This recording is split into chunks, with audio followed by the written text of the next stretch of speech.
Kecimlanin ke hermitil Boy panang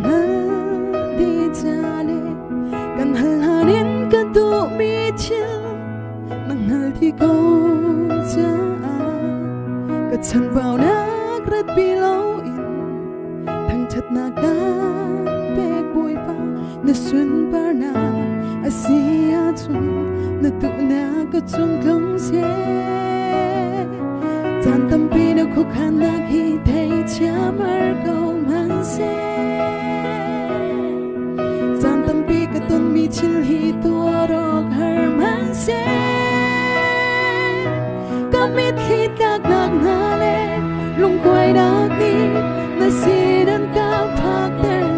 a der mi ka tha giang ni nam payan ka kun te ka tahan si chang ti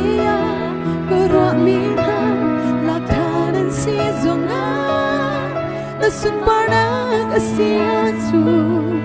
boy pane tuna kachonga kumse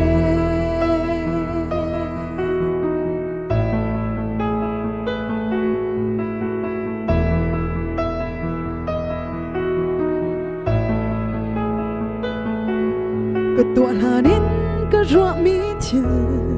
boy panang ti chale ka thol hanin ka di ko cha Pushun nag zay man num low in Kasining di agan pek Na sun par na Asia chun Na tu na ka chung klong se Gian tâm pi na khó khăn nag hi thay cham har công han se Gian tâm pi ka tôn mi chil hi tua rok har man se Kamit hi tak nak hale lung quay dak đi na si dan ka phak der a der mi ka tha giang ni na mayan ka kun te ka tahan si chang tia ko ro mi ka lak thanan si zonga na sumbana asia chu boy pana tuna ka zonga Chungin kan non lo tar ding kan hello Velay chova in kan non lom tar ding kan hello Se se tuar se chiam nak chin lung roa nak run ka pe Mi thalo na ku chungin lo tar ding kan hello Tau tun ha chunga le rul cham ding in kan hello In ko nak tha giang le roi chiam na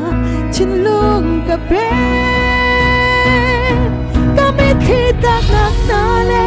lung quay dak đi na si dan ka phak der a der mi ka tha giang ni nam hayan ka kun de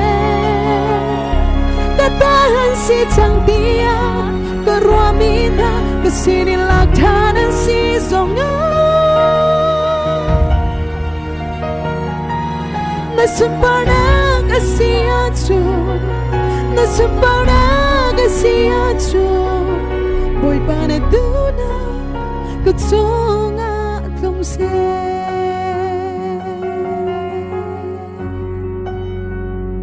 Kazabi pan khaswa na kan pya ko se